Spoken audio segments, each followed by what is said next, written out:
Hello everyone. Hello everyone, ये हम घटना चक्र की मॉडर्न हिस्ट्री की सीरीज़ कर रहे हैं और ये 2025 एडिशन हम कर रहे हैं। 2025 एडिशन जो है अभी लेटेस्ट एडिशन है। अभी तक हमने इसमें टोटल 14 चैप्टर को कवर कर लिया है। रिवॉल्यूशनरी मूवमेंट इन इंडिया तक हमने कवर कर लिया है और आज की इस वीडियो में हम चैप्टर नंबर 15 से स्टार्ट करेंगे। Revolutionary activities outside India. India के बाहर जितनी भी रिवॉल्यूशनरी एक्टिविटीज़ हुई थी उससे रिलेटेड जो भी क्वेश्चंस आया हुआ है यूपीएससी, स्टेट पीसीएस, इन सारे एग्जामिनेशन में, उसके बारे में हम इस वीडियो में करेंगे। तो चलिए स्टार्ट करते हैं इस वीडियो को। चैप्टर नंबर 15 है revolutionary activities outside India. Question number first है,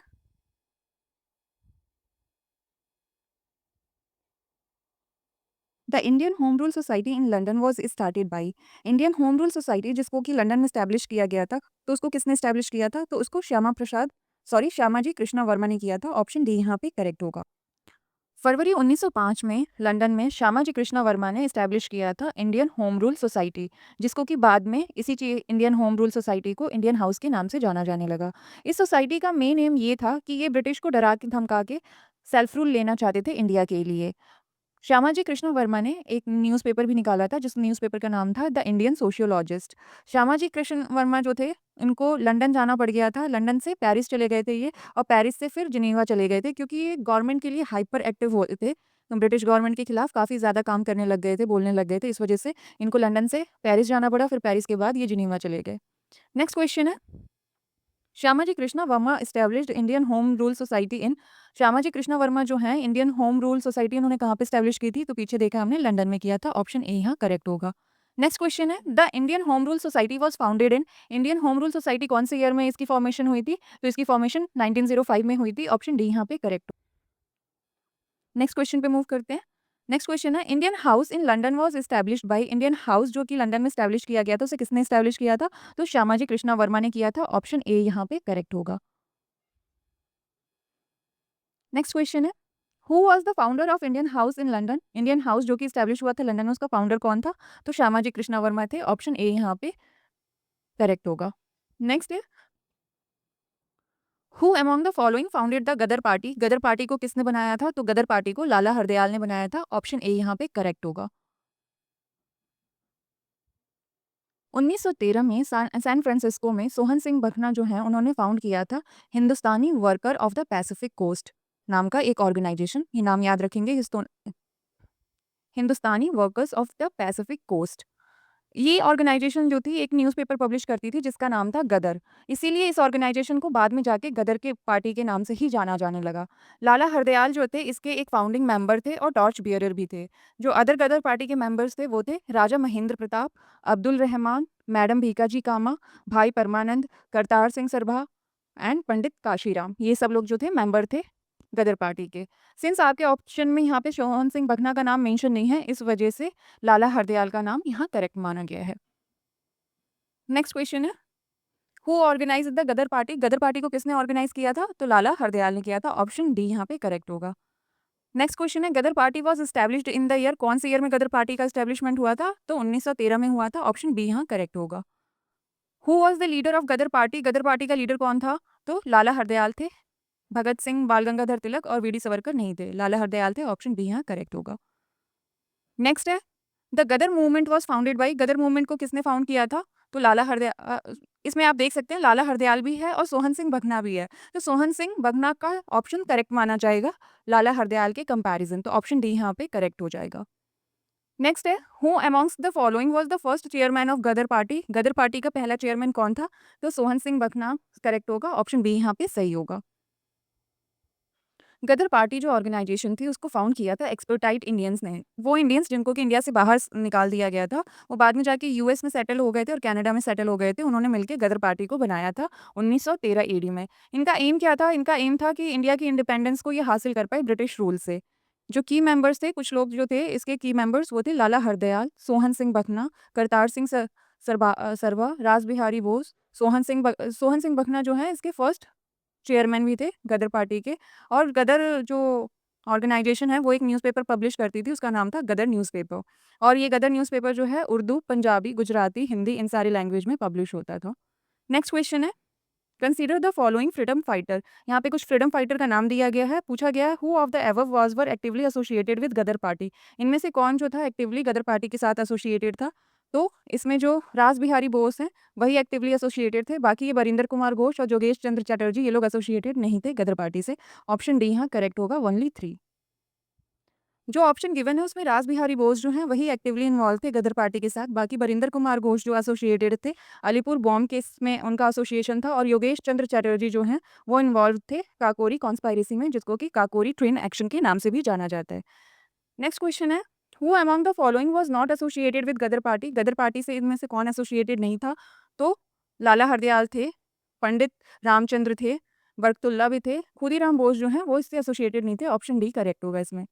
गदर पार्टी जो है उसको एस्टैब्लिश किया गया था 21 अप्रैल 1913 एडी को, और इसका मेन एम जो था इंडिपेंडेंस था इंडिया के लिए लेना ब्रिटिश राज से। इसको जो बनाया था इमाइग्रेंट इंडियंस ने बनाया था, जो इंडियंस यूएसए और कनाडा में जाके सेटल हो गए थे, उन्होंने मिलकर ही गदर पार्टी की फॉर्मेशन की थी। ये गदर ऑर्गेनाइजेशन जो है, गदर पार्टी का हेडक्वार्टर जो है सैन फ्रांसिस्को यूएसए में था। मेन टॉर्च बियरर जो इस ऑर्गेनाइजेशन के माने जाते हैं वो लाला हरदयाल माने जाते हैं, और जो फर्स्ट प्रेसिडेंट थे वो थे सोहन सिंह भकना।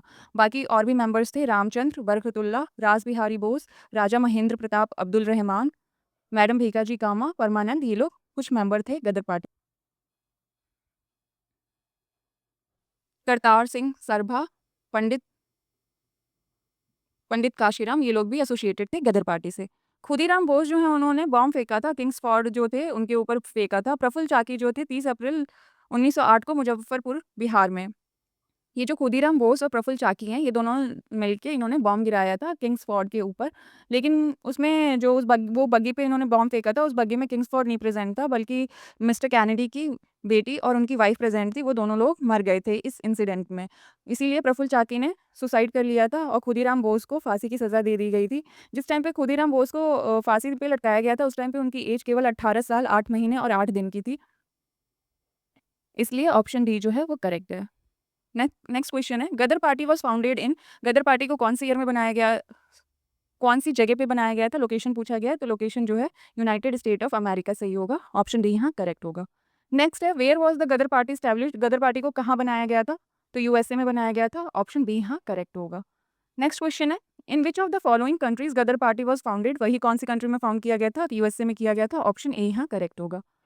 नेक्स्ट है, द गदर वाज अ। गदर क्या था? तो ये की रिवोल्यूशनरी एसोसिएशन था इंडियंस का, और इसका हेडक्वार्टर जो था वो सैन फ्रांसिस्को में था। ऑप्शन ए यहाँ पे करेक्ट होगा। Revolutionary association of Indians with headquarter at San Francisco. जो गदर पार्टी है उसकी फॉर्मेशन हुई थी 21 अप्रैल 1913 एडी को, और ये एक रिवोल्यूशनरी एसोसिएशन था जिसको कि एक्सपर्टाइट इंडियंस ने बनाया था। उसका हेडक्वार्टर जो है वो सैन फ्रांसिस्को था। इस ऑर्गेनाइजेशन का पर्पस था इंडिया को फ्री करवाना ब्रिटिश रूल से। ये पार्टी जो एस्टैब्लिश किया था वो इंडियंस ने किया था, जो कि कनाडा और अमेरिका में रह रहे थे। उन इंडियंस ने मिलकर गदर पार्टी की फॉर्मेशन की थी। नेक्स्ट क्वेश्चन है, the headquarter of Ghadar party was in. Headquarter कहाँ था? सैन फ्रांसिस्को में था। ऑप्शन ए करेक्ट होगा। नेक्स्ट क्वेश्चन है, where was the Ghadar revolutionaries who become active during the outbreak of world war one based. ये जो गदर revolutionaries थे वो कहाँ से बिलोंग करते थे? तो वेस्ट अमेरिका से करते थे। ऑप्शन सी यहाँ करेक्ट हो जाएगा, और ये वर्ल्ड वॉर वन के टाइम में काफ़ी ज़्यादा एक्टिव हो गए थे। जब पहला विश्व युद्ध चल रहा था, उस टाइम में सैन फ्रांसिस्को जो था नॉर्थ अमेरिका में, वो सेंटर बन गया था रिवॉल्यूशनरीज़ के लिए, और गदर मूवमेंट के जितने रिवॉल्यूशनरीज़ थे उनका सेंटर पॉइंट सैन फ्रांसिस्को ही था। सैन फ्रांसिस्को जो है ये यूएसए के वेस्ट साइड पे लोकेटेड है, इधर की साइड पे लोकेटेड है। इस वजह से ऑप्शन सी को सही माना गया है। लेकिन अगर south America, north America continent के रूप में अगर आप इस क्वेश्चन को देखेंगे तो आप ऑप्शन बी फिर सही होगा कि नॉर्थ अमेरिका में है। क्योंकि जो अमेरिकन कॉन्टिनेंट है वो 2 पार्ट में डिवाइडेड है, एक नॉर्थ अमेरिकन कॉन्टिनेंट और साउथ अमेरिकन कॉन्टिनेंट में। नेक्स्ट क्वेश्चन जो है वो है, what was the cause of outbreak of Ghadar revolution. Ghadar revolution का क्या रीजन था आउटब्रेक होने का? वो था beginning of first world war. पहले विश्व युद्ध की शुरुआत हो रही थी, उसी वजह से गदर रिवॉल्यूशन जो हुआ आउटब्रेक हुआ। जब स्वदेशी मूवमेंट का डिक्लाइन हो गया था, तो उस टाइम जो टॉर्च बियरर थे नेशनलिज्म के वो भी इनएक्टिव हो गए थे। 1914 में क्या हुआ, फिर वर्ल्ड वॉर स्टार्ट हो गया। वर्ल्ड वॉर फर्स्ट जो है 1914 में स्टार्ट हो गया था। इस इंसिडेंट्स को जो इंडियन नेशनलिस्ट थे उन्होंने एज अ एडवांटेज देखा कि उनके पास एक अपॉर्चुनिटी मिल गई है, उनको एक चांस मिल गया है कि वो ब्रिटिश को इंडिया से खदेड़ भगाएं। तो इस वजह से गदर पार्टी के रिवॉल्यूशनरीज ने क्या किया, आर्म्ड स्ट्रगल स्टार्ट कर दिया था ब्रिटिश रूल के खिलाफ, ताकि ये ब्रिटिश रूल को हटा पाए। उस टाइम पे एक कहावत बहुत ज़्यादा फेमस हो गई थी, एक लाइन, एक कॉन्सेप्ट काफ़ी ज़्यादा फेमस हो गया था, जिसको कि वो बोलते थे, any distress of England is an advantage for Indians and it should be taken as a chance, कि अगर इंग्लैंड के ऊपर कोई भी मुसीबत आती है तो उसका एडवांटेज लेना चाहिए इंडियंस को, और इसको एक चांस की तरह लेके इसका फ़ायदा उठाना चाहिए।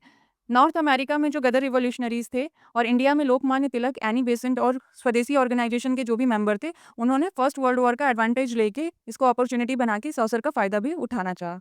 नेक्स्ट क्वेश्चन जो है वो है, who among the following established a Republican government abroad?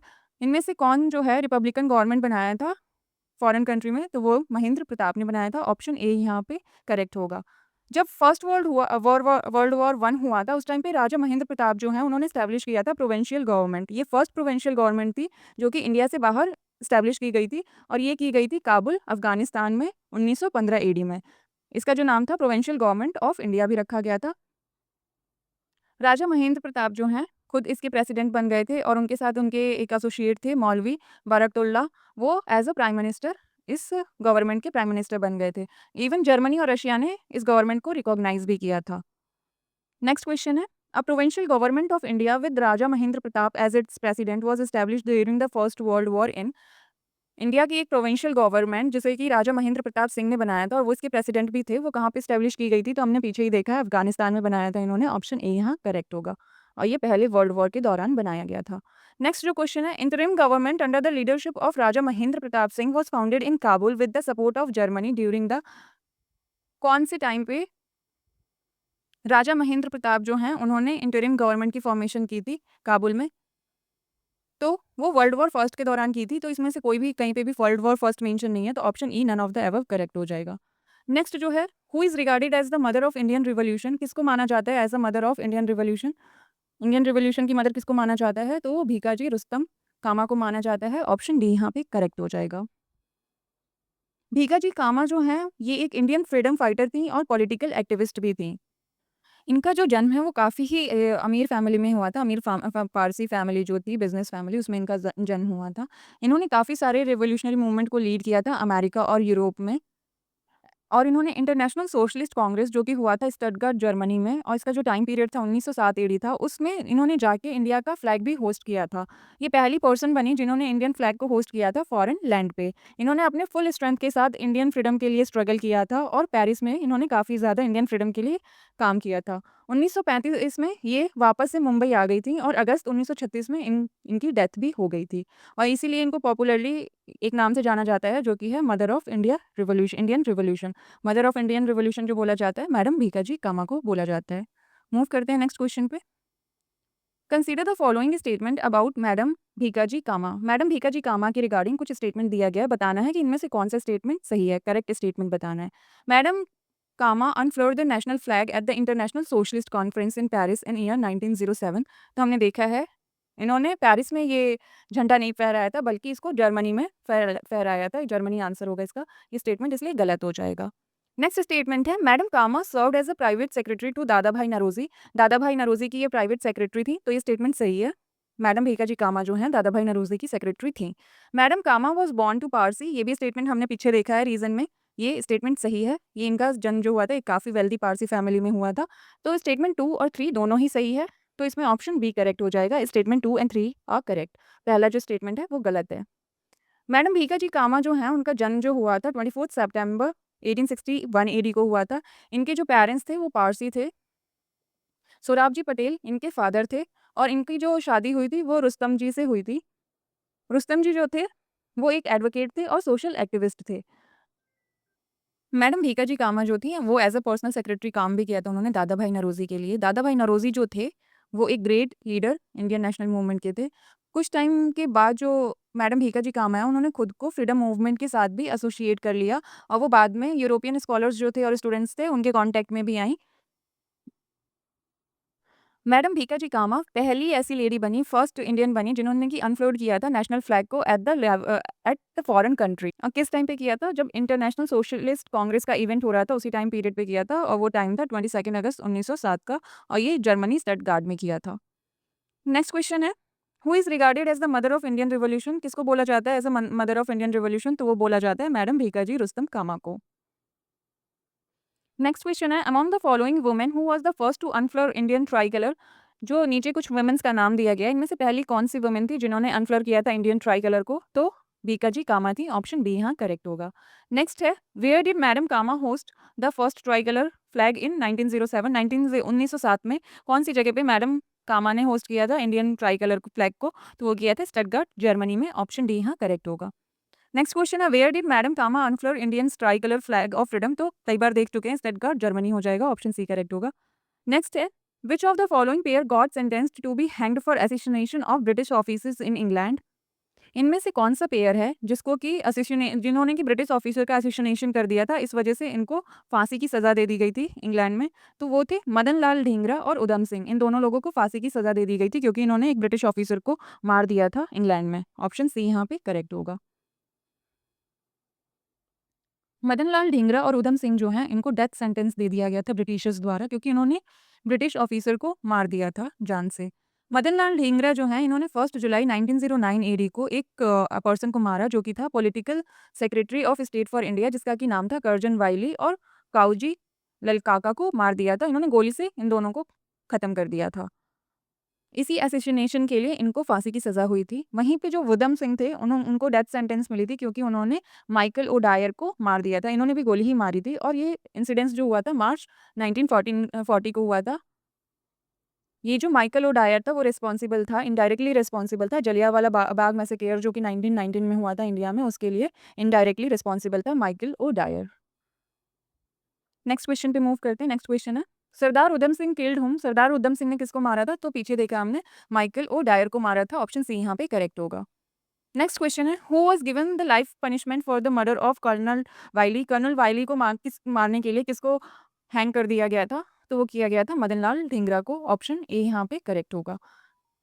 Next question है, what was the common among Madan Madam Bhikaji Cama, M Barkatullah, VVS Aiyar, M N Roy? ये जो Madam Bhikaji Cama, M Barkatullah, VVS Aiyar और एम एन रॉय जो हैं, इनके बीच में क्या कॉमन था? तो ये सब क्या थे? एक प्रोमिनेंट रिवोल्यूशनरी थे जो कि इंडिया के बाहर सेटल थे और डिफरेंट डिफरेंट कंट्री से ऑपरेट कर रहे थे इंडियन फ्रीडम स्ट्रगल के लिए, इंडियन फ्रीडम मूवमेंट के लिए। ऑप्शन सी करेक्ट हो जाएगा।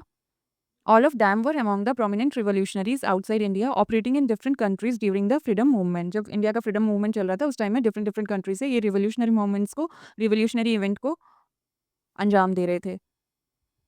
Madam Bhikaji Cama, M Barkatullah, VVS Aiyar, M N Roy जो थे रिवोल्यूशनरीज थे जो कि फाइट कर रहे थे इंडिया की फ्रीडम के लिए डिफरेंट फॉरेन कंट्रीज से।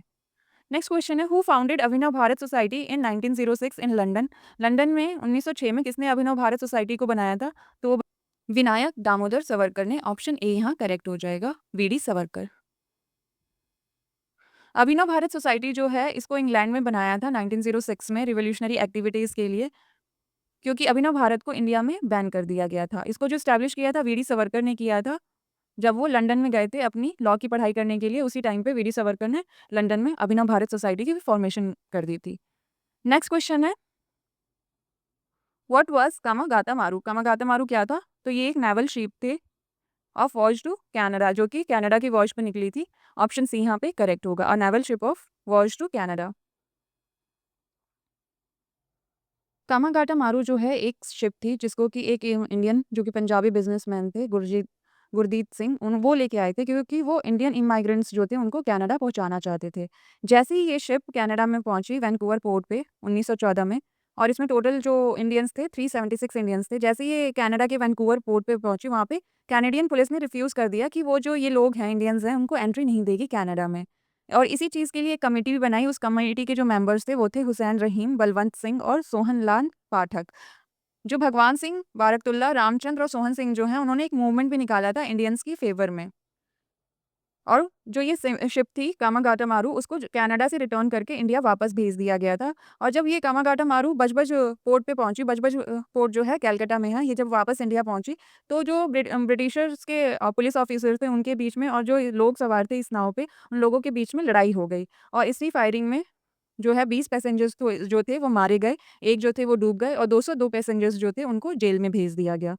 तो ये काफ़ी ज़्यादा हार्ट रेंचिंग इंसिडेंट्स था। नेक्स्ट क्वेश्चन पे मूव करते हैं। नेक्स्ट क्वेश्चन है, कामागाटा मारू इज़ फेमस फॉर, ये किस लिए फेमस है? तो ये एक शिप थी इसलिए ये फेमस है, ऑप्शन बी यहाँ करेक्ट होगा।